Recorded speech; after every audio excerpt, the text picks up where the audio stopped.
empezamos a transitar con nuestra dignidad como personas. La dignidad tiene un historial de empatía, misericordia y generosidad. La gente nunca olvida un favor.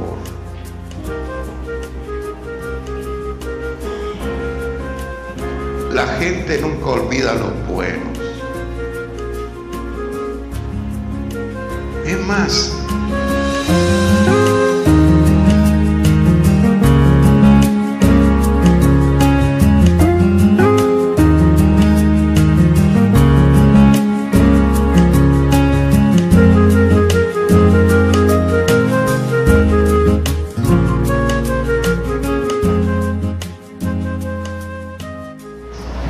hoy quiero llevarles a un tema que nace en mi mente cuando estaba escuchando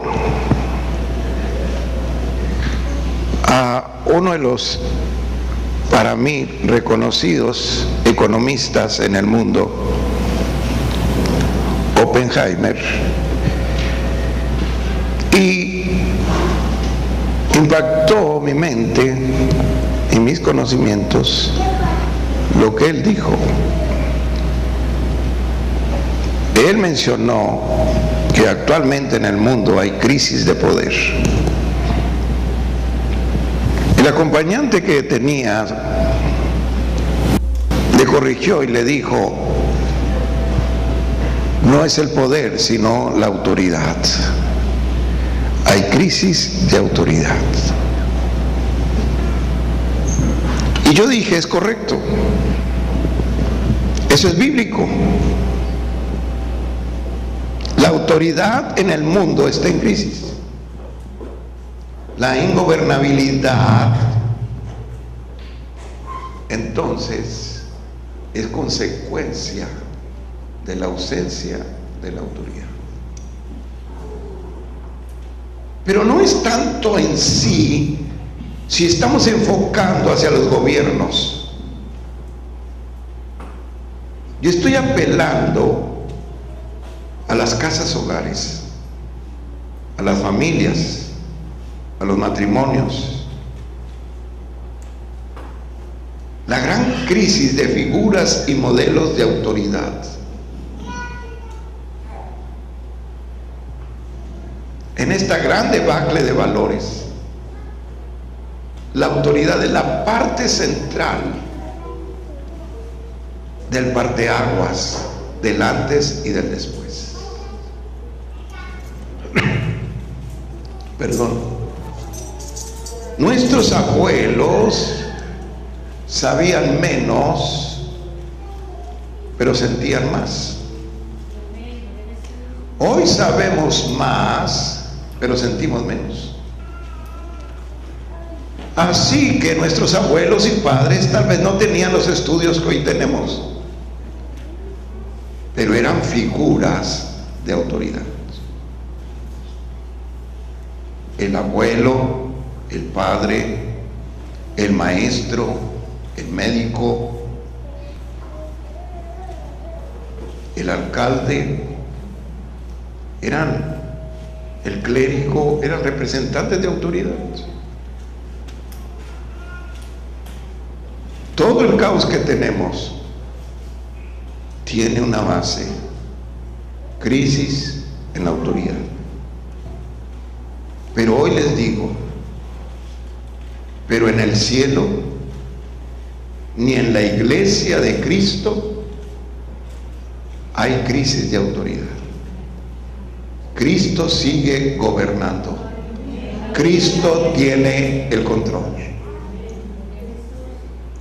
Hoy quiero llevarles a un pasaje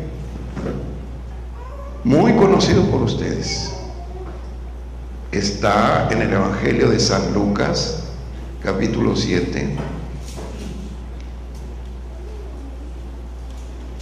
Tal vez ustedes han pasado muchas veces leyéndolo, y hoy quiero hablarlo a ustedes de una manera teológica para entender a Jesús.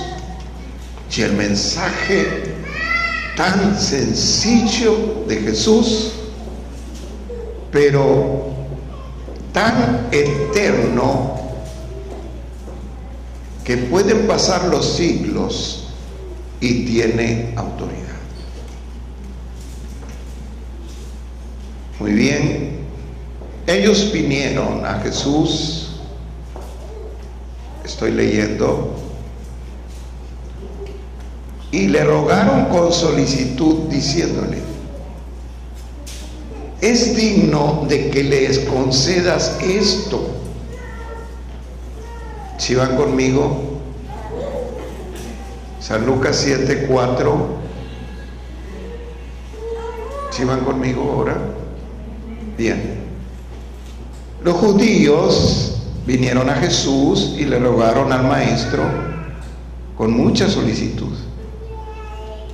Él es digno que le conceda su milagro, porque Él, aunque no es un judío, es un romano, ama a nuestra nación y nos edificó una sinagoga. Y Jesús dijo: está bien, y fue con ellos. Pero cuando ya no estaban lejos de casa, el centurión romano envió a él unos amigos, diciéndole: Señor, no te molestes, pues no soy digno de que entres bajo mi techo, por lo que ni aún me tuve por digno de venir a ti. Solo di la palabra y mi siervo será sano. Fíjense el argumento del romano: porque también yo soy hombre puesto bajo autoridad y tengo soldados bajo mis órdenes, y digo a este: ve y va, y al otro: ven y viene, y a mi siervo: haz esto, y lo hace. Al oír esto, Jesús se maravilló de él y volvió su rostro a la gente que le seguía y les dijo: ni aún en Israel he hallado tanta fe. Y al regresar a casa, los que habían sido enviados hallaron sano al siervo que había estado enfermo. Yo creí que iban a aplaudir a este evento, maravilloso evento. Esto ocurrió, está registrado, está documentado.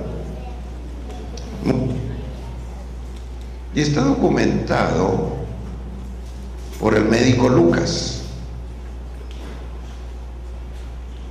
Lucas era un médico y él es el relator en este evangelio, porque está hablando de un milagro,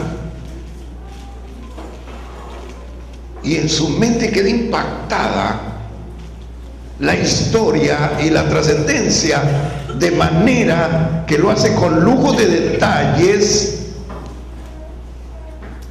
para ver al gran taumaturgo, al hacedor de milagros, a Jesús. Muy bien.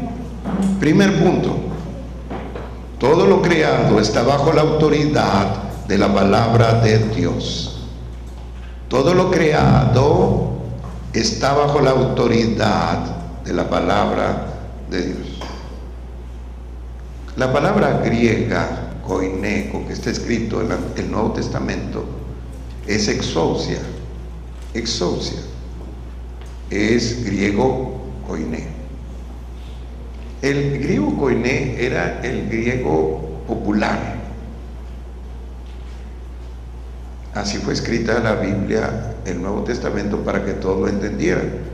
Recuerden que aunque eran ocupaciones romanas, los romanos imponían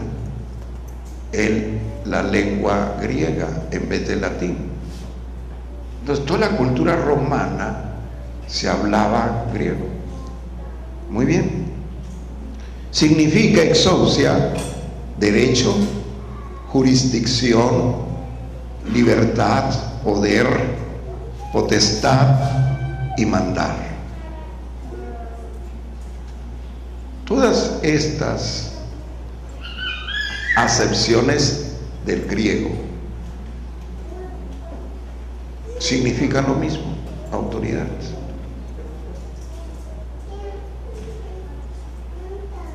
Dios trae a nosotros su reino.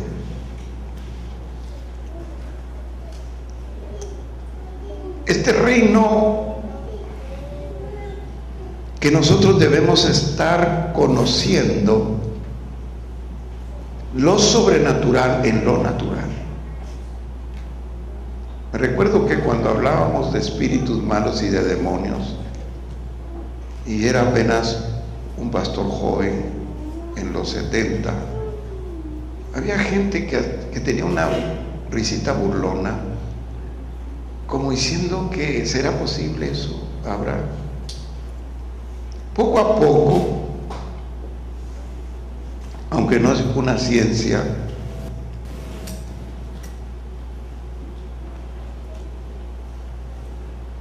hemos sido llevados a un mundo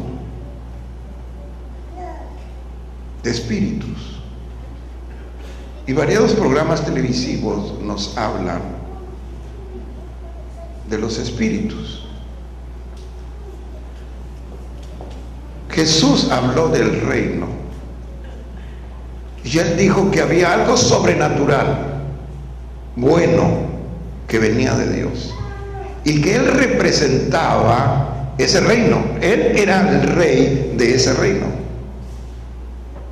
y que nosotros, al convertirnos a él, entrábamos en ese reino.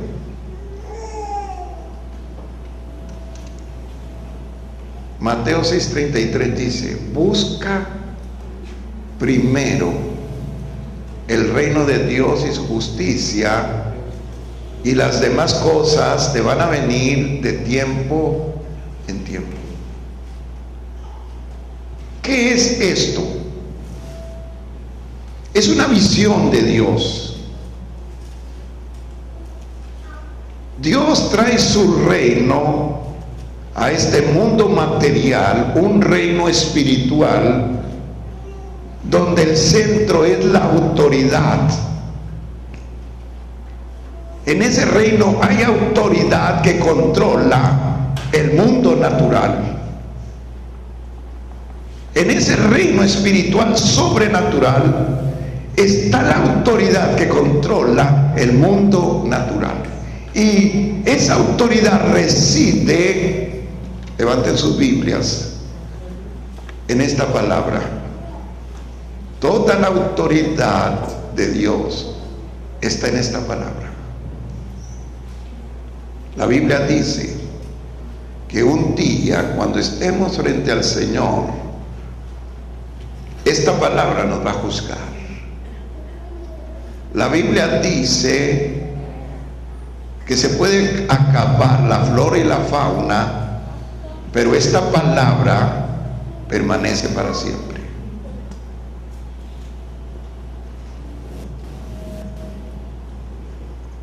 La palabra de Dios, lo que Dios ha dicho, es una autoridad sobrenatural.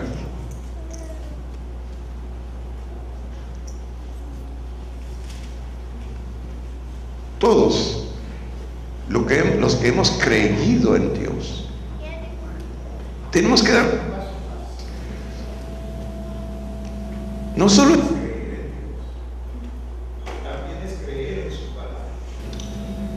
si usted le pregunta a la gente, ¿crees en Dios? La gente dice, sí, creo en Dios. Y cuando le dice, bueno, aquí dice esto, entonces ponen una muralla. Creer en Dios es creerle a Dios. Ese es el paso que Dios quiere que demos. Creerle a sus palabras. Porque en sus palabras está la autoridad. No importa que pasen los siglos, Esta autoridad de Dios tiene el poder de acelerar lo natural en lo espiritual. Yo espero que me entiendan, me voy a dar a entender. Cuando usted entra en el mundo de fe, y el mundo de fe se inicia cuando usted aprende a escuchar la palabra, como en este momento que usted está sentado, a oír, empieza tu proceso de fe. La Biblia dice, Jesús, que la fe viene por el oír y el oír de la palabra de Dios. No que hablen de Dios, no, de esta palabra nada más. Mucha gente puede hablar de Dios lo que quiera, pero la que produce autoridad es lo que Dios dijo. En base a esto empieza mi fe a formarse.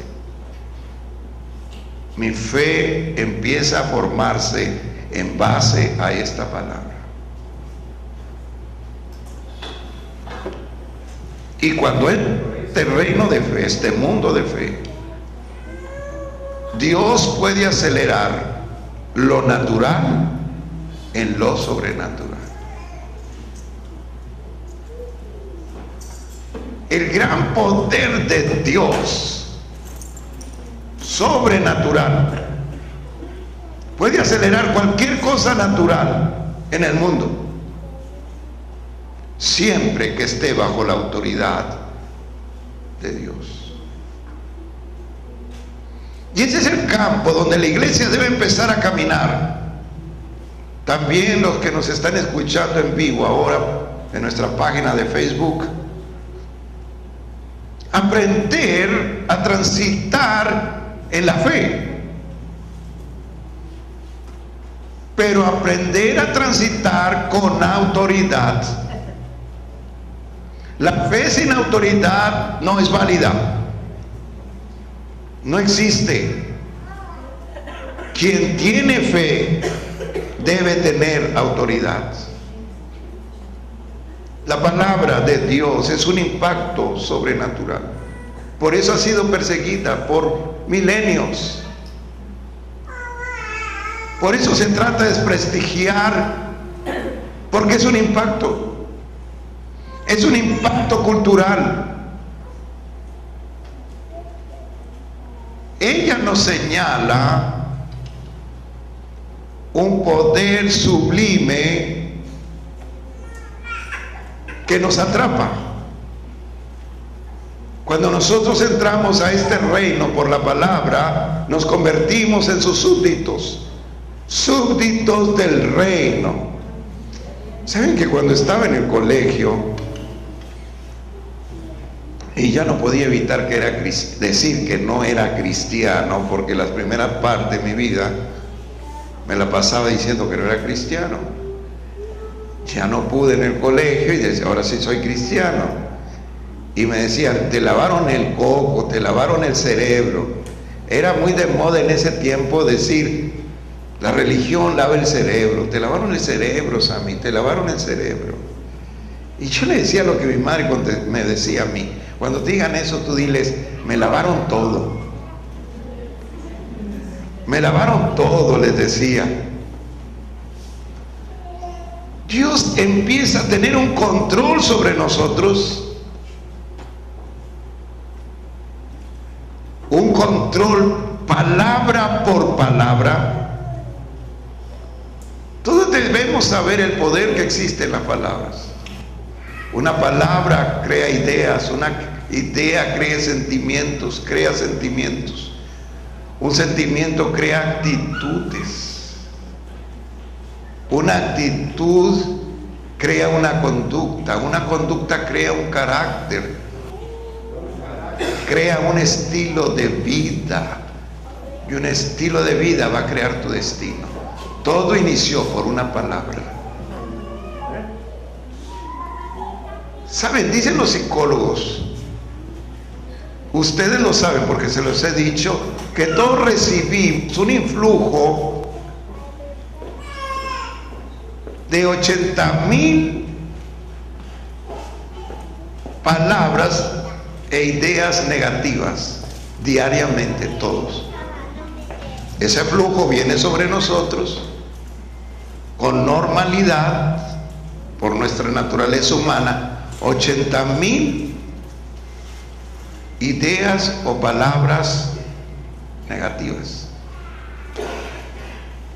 ¿Se imagina qué tenemos que hacer para constituirlas en positivas? ¿Quién nos va a ayudar? Yo les digo, este poder de la palabra. Esta palabra toma el control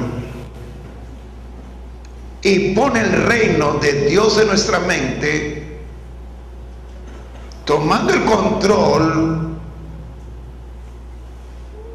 de cada impulso de nuestra vida.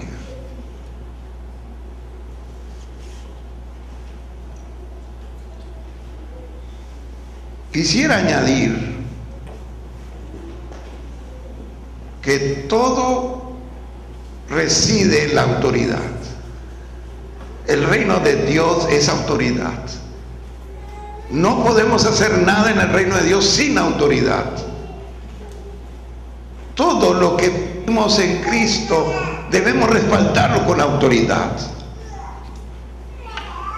Una vez me dijo alguien que invité al servicio, le dije, nos vemos por la noche en la casa del Señor, y me contestó, si Dios quiere. Yo le dije, Dios sí quiere. Dios va a querer todo lo bueno. A veces le llamamos, me faltó fuerza de voluntad, me faltó carácter, me faltó actitud, y yo les digo, no, te faltó autoridad. Digan conmigo, autoridad. ¿Otra vez? Autoridad. Me faltó autoridad. La autoridad es el centro de nuestro qué hacer, del hoy y del mañana.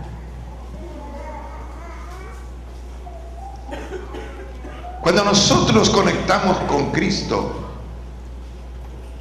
tenemos que exclamar, y el profeta, todo lo puedo en Cristo que me da la fuerza. Todo lo podemos en Cristo. No se trata de actitud, se trata de autoridad. Muy bien, punto número 2. La autoridad de la palabra se activa con humildad y en obediencia.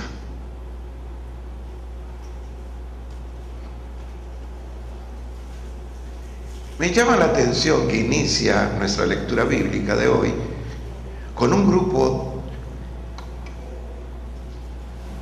genérico. Son judíos, odian a sus opresores los romanos, pero buscan a Jesús para decirle algo bueno de un romano. Bueno, odiamos, decían los judíos, a los romanos porque nos han invadido. No sé si tienen en cuenta esto. Enemigos buscando a Jesús para hacer un favor a alguien que era su enemigo. Y le dicen, mira, somos judíos, pero te queremos pedir algo que hagas por un romano. Este romano es bueno, da limosnas y nos acaba de hacer una sinagoga para adorar a Dios. Y te venimos a pedir que lo ayudes, porque tiene un enfermo en casa y está muy triste. Sabemos que tú haces milagros, pero te venimos a pedir por él. ¿Saben cómo se llama eso? Dignidad. Los versículos primeros que leímos dice, porque él es digno Me llamó la atención cómo inicia un milagro. ¿Cuántos de nosotros somos dignos? Imagínese usted que se enferma en la colonia y vienen a decirme: vaya a orar por sutano o por sutana, porque es bien buena gente, es un buen vecino, una buena vecina, siempre nos ayuda. Hágale ese favor, ore para que sane. ¿Cuántos de aquí, levanten la mano, creen que sus vecinos vendrían a mí y me pedirían que orara por ustedes? Y los mariachis callaron.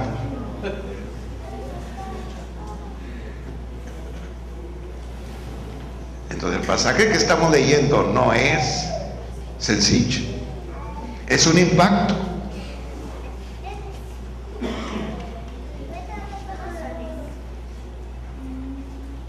Cuando entramos en el reino de Dios, empezamos a transitar con nuestra dignidad como personas. La dignidad tiene un historial de empatía, misericordia y generosidad. La gente nunca olvida un favor.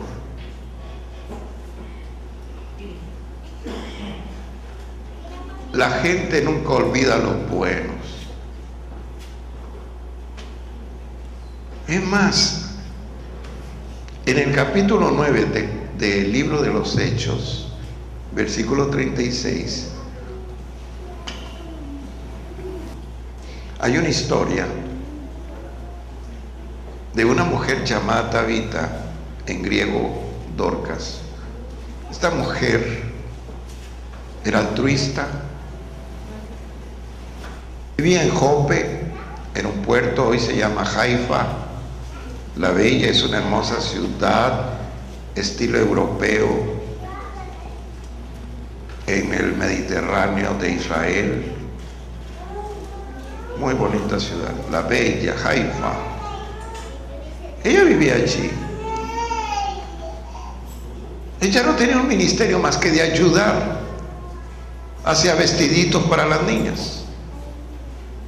Los hermanos de Jope le llamaron a Pedro y dijeron: lo más pronto que puedas, vente. Llegó y encontró al pueblo llorando por una mujer. Todos enseñaban las cosas que hacía para sus niñas y sus niños. Y él dijo: ¿dónde está? Bueno, está lavada, preparada para el entierro, pero si quieres entrar, entra. Él se hincó a orar y luego voltea su rostro y ordena: Tabita, levántate. Y sale con ella viva. Y yo digo: qué tremenda autoridad por la dignidad.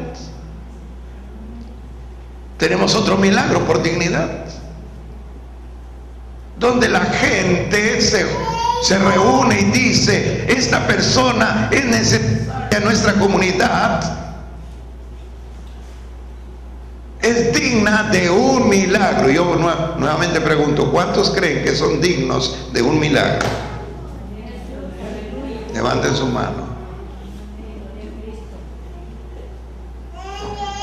Muy bien. Gloria a Dios. Otra vez los mariachis callaron. La dignidad tiene que ver con nuestro milagro.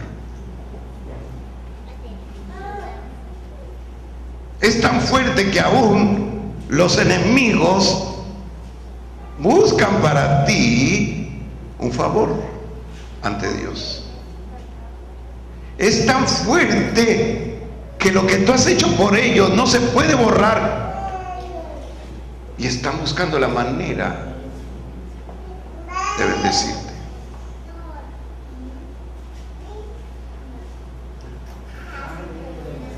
¿Qué has hecho para que la gente diga se merece o no merece?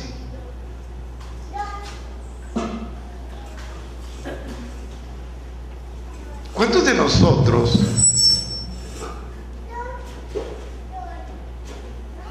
seríamos el causal de que la iglesia dijera: se está muriendo la hermana sultana o el hermano sultano,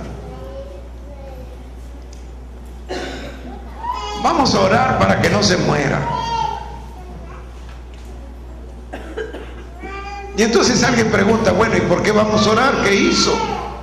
Pues muchas cosas, y es digno o digna de esto.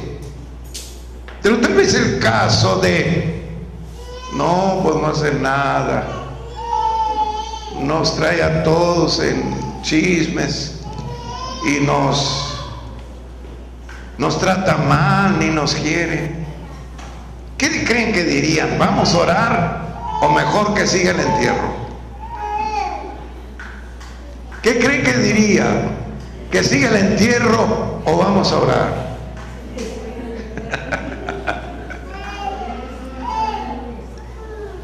Amados, ¿cómo necesitamos la opinión de la gente? Puede transformar nuestra vida y cambiarla. Puede ayudarnos. Jesús se dejó influenciar por gente que pedía favor por alguien que consideraban digno. Hoy podemos llegar a entender esta palabra siendo empáticos, quiero decir, poniéndonos en los zapatos de otra persona, siendo misericordiosos y generosos, siendo puentes de conexiones divinas, hablando bien con misericordia en nuestra mente de los demás.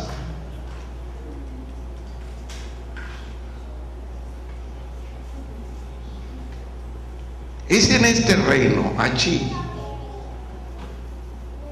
donde Dios empieza a manifestarse.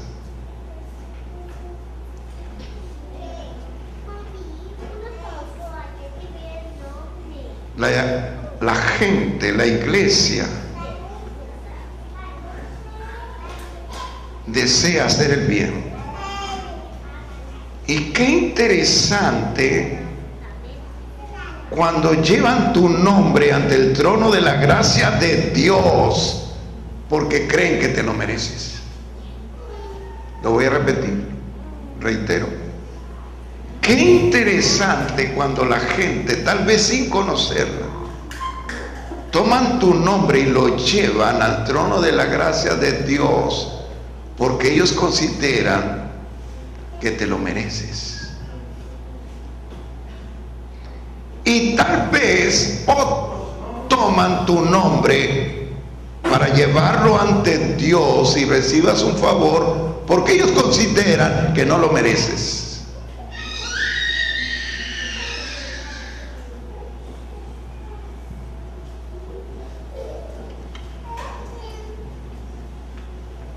Todos tenemos la necesidad de estar en la presencia de Dios, que nuestro nombre sea conocido por Dios.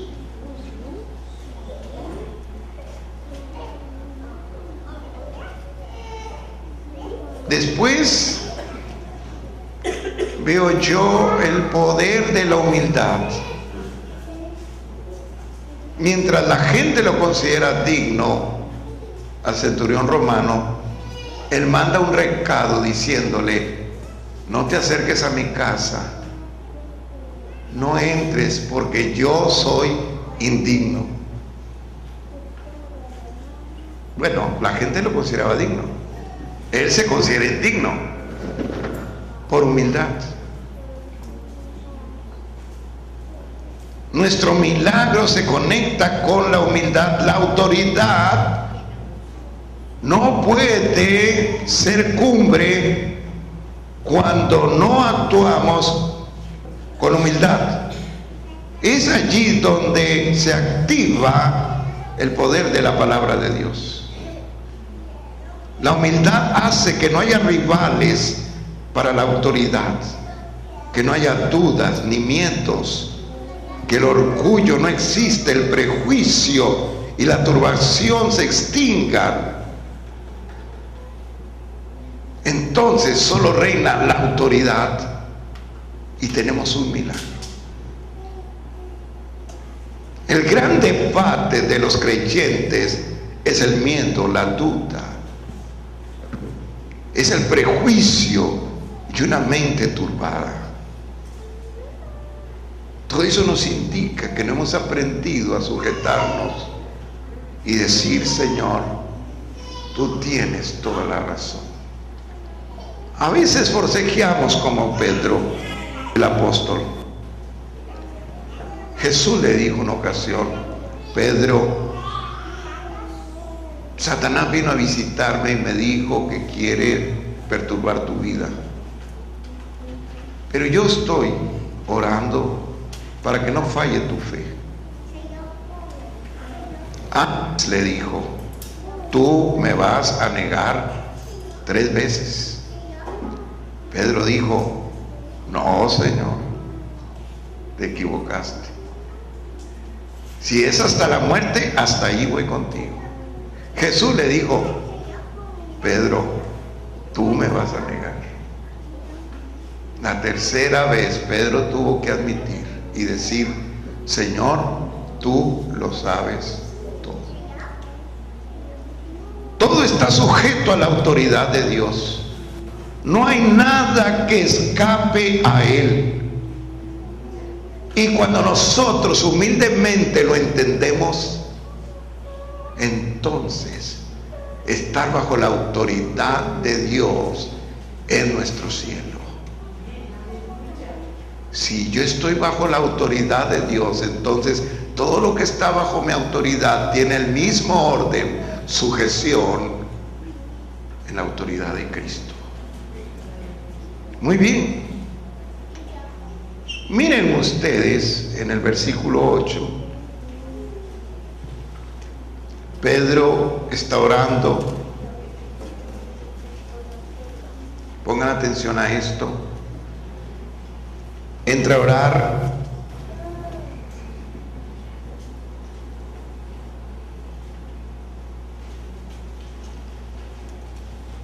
Entra a orar por Tabita. Ora aparte y luego ordena. Ordenar es importante. Un gran número de personas solo usa la oración para hacer. Créanme que Dios dice que antes que salga tu palabra por tu boca, Él lo sabe todo. Entonces, ¿qué debemos hacer en la oración? Ordenar. Pedro ordenó.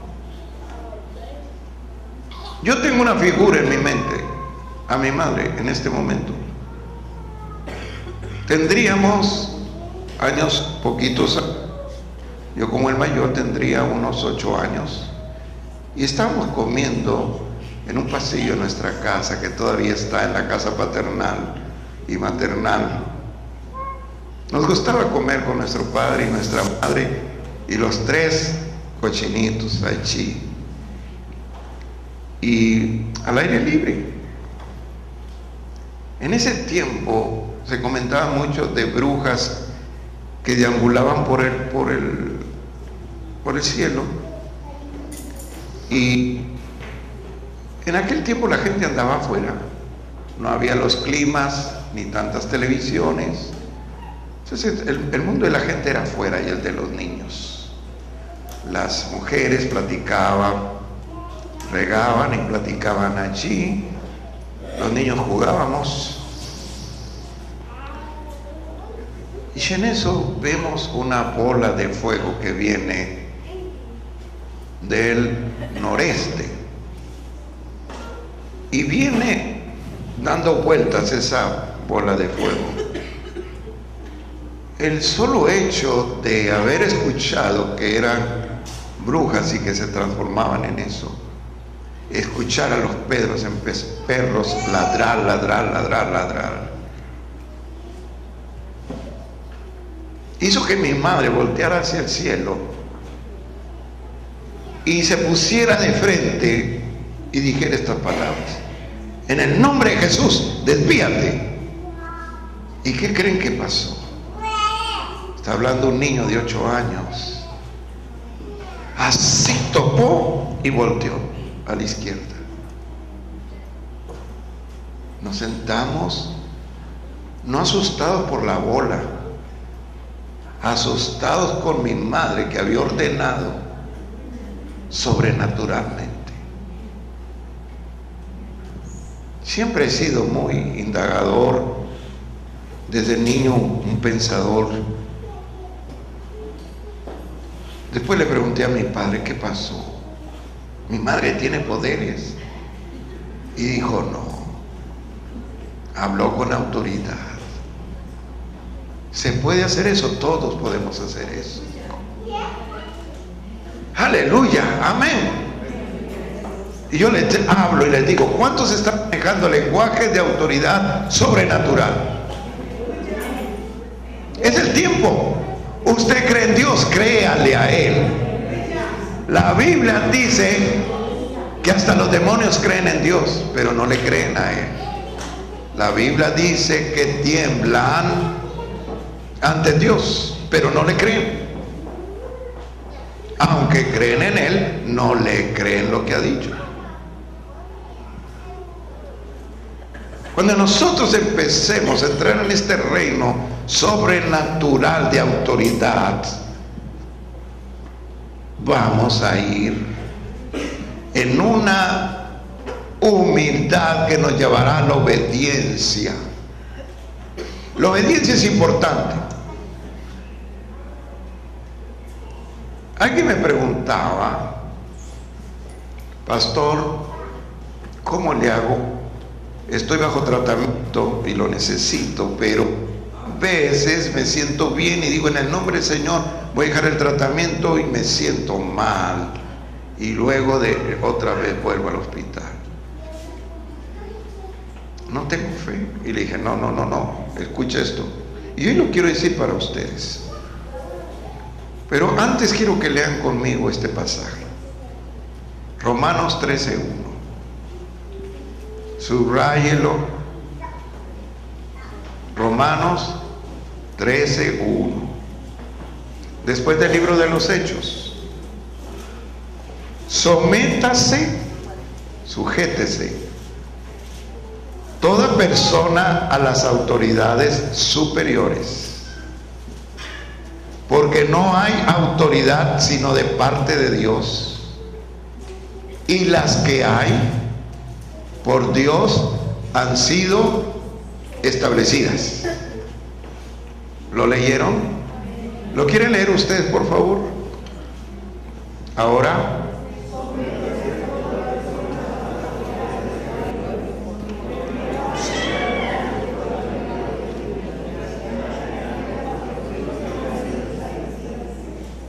Muy bien, está hablando de funcionarios públicos como autoridades. Está hablando de líderes espirituales, pero también está hablando de médicos. Yo les quiero recordar lo que dijo Jesús: dad al César lo del César. Que usted está bajo tratamiento, siga el tratamiento, porque el médico es una autoridad para ti, tiene responsabilidades para ti, y tú tienes fe. Continúa con tu fe en Dios, porque Dios desea lo mejor, y aquello no va a funcionar sin la autoridad de Dios. Pero no trate de tener asaltos de fe, que más bien se me hacen impulsos intuitivos de muchas personas y les quieren llamar fe. y decir, yo siento que estoy sano y ya no quiero este tratamiento. Y yo le digo, hay quienes lo van a certificar. Van a certificar tu milagro. ¿Un médico o Dios? Pero usted tiene que estar en obediencia. En obediencia a Dios con su fe y en obediencia a un médico en el tratamiento. Es una autoridad establecida. Y usted con humildad debe dejarse tratar. Jesús pagó impuestos. Está bajo una autoridad. Todos debemos sujetarnos. La obediencia es la razón por la que Dios cumple lo que promete. No podemos nosotros llegar a una rebeldía cuando tenemos al Espíritu Santo que nos guiará a la verdad y a la justicia.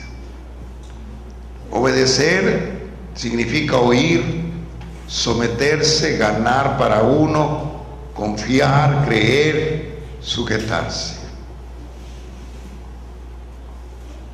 El concepto obedecer es una cobertura espiritual sobre nosotros. Obedecer nos da energía, es el sí que abre las puertas. Hoy necesitamos menos conocimientos y más obediencia. La energía que nos hace caminar en lo que creemos. Alguien puede grabarse toda la vida, pero si no da un paso hacia ello, es como si nunca lo hubiera leído. La obediencia es la parte fundamental de la autoridad. Si tú crees que Dios tiene tu milagro, da un paso que te libere hacia tu milagro. La obediencia es liberación. Y termino diciendo, muchos han censurado al apóstol Pedro porque era un hombre que a veces no pensaba lo que decía, pero nadie como él para entender la obediencia. Una ocasión en el mar, todos creyeron que estaban hablando de un fantasma, así literalmente dice la... Y cuando estaba más cerca reconocieron que era Jesús, pero Pedro dijo, Señor, si tú eres, ordena que yo pueda caminar en las aguas y llegar a ti. Y Jesús dijo, vente. Y Pedro, como un niño, puso un pie en el agua y luego otro, y cuando empezó a razonar, se hundió.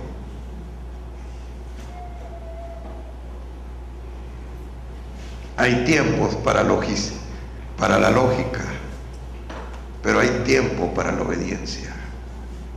La mayor parte de nuestra vida debe ser obediencia más que lógica. Cuando entramos en este campo de la verdad, los que alcanzan son los que obedecen. Muy bien.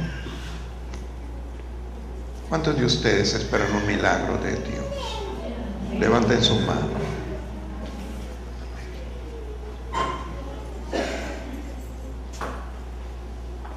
Esta semana he estado oyendo mucho casos difíciles que involucran el cáncer y que involucran otras enfermedades.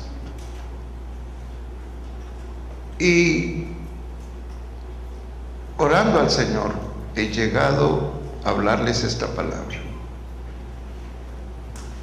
Cree que Dios no está muerto y que el poder que lo resucitó está activo. Y el que crea, sea humilde y obedezca, y tendrá un milagro. En el nombre de Cristo, te damos gracias, Dios, por la bendición de estar en tu presencia, de recibir de ti. Ahora llévanos a casa con bendición tuya. Sella los labios y confunde la mente lo que nos quiera quitar la bendición de hoy, en el nombre de Jesús. Señor, la bendición que tu gran amor, la participación del Santo Espíritu y la comprensión y poder de Jesucristo sean en todos nosotros. Y decimos, en el nombre de Cristo.